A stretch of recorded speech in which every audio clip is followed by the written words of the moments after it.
Mimi naona hapa hakuna shughuli tena. So nipe changu nisepe.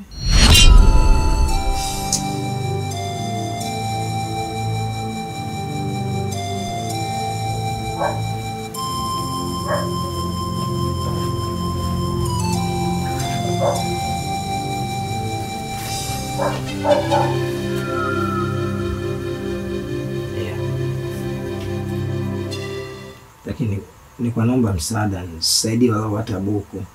Na shilingi 1000 iweze kunisaidia na mimi. Yaani hata pesa yenyewe hauna. Alafu bado unapodoa tu kwenye show. Sasa utasaminika kwa kipi? Eti nirudishie buku comfortable kabisa.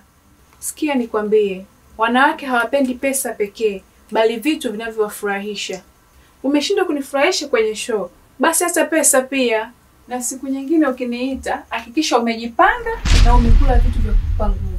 Sio unaniita mipira kibao, alafu haitumiki.